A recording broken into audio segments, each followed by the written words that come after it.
Madame, Monsieur, bonjour et bienvenue dans le JT de ce jeudi 1er avril. Au programme TVA et acompte, prorata de plafond et forfait en jours réduits et achat d'un logiciel. C'est parti.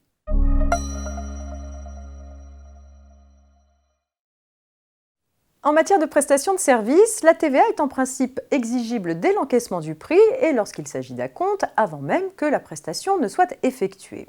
Toutefois, selon la jurisprudence européenne, pour que la TVA soit exigible sans que la prestation ait encore été réalisée, il faut que tous les éléments de la future prestation soient déjà connus au moment du versement de l'acompte et que la réalisation de la prestation ne soit pas incertaine.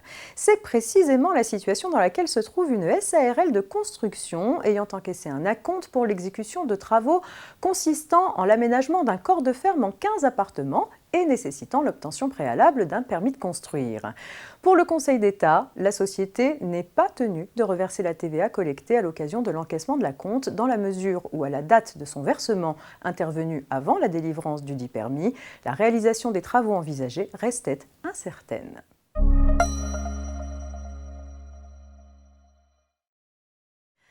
Un salarié en convention de forfait en jours sur l'année ne bénéficie pas du statut de salarié à temps partiel, y compris lorsque son forfait est très inférieur à 218 jours par an ou au plafond inférieur fixé par l'accord collectif.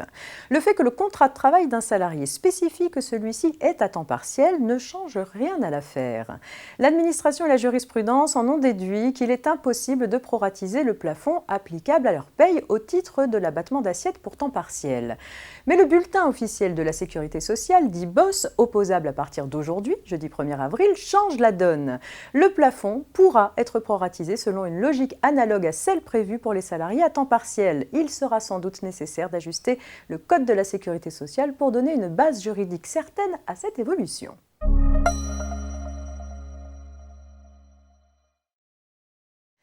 Et on termine avec une petite histoire d'achat de logiciels. À la suite de l'achat de 2 logiciels, une société constate des dysfonctionnements au niveau du paramétrage et de la saisie.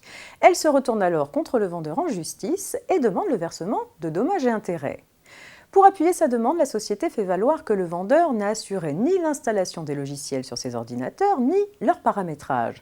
Or, lors de la vente de produits complexes, tels du matériel électronique, le vendeur n'a pleinement exécuté ses obligations qu'après avoir réalisé la mise au point effective des produits vendus. La société estime que cette mise au point comprend nécessairement l'installation et le paramétrage des logiciels.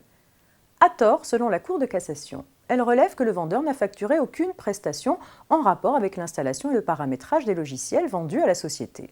Pour la Cour, en l'absence de stipulation contractuelle expresse, l'obligation du vendeur se limitait donc simplement à la livraison de logiciels standards adaptés aux besoins préalablement identifiés de la société. C'est la fin de cette édition. Rendez-vous demain vendredi pour un dernier JT avant le week-end. Très bonne journée.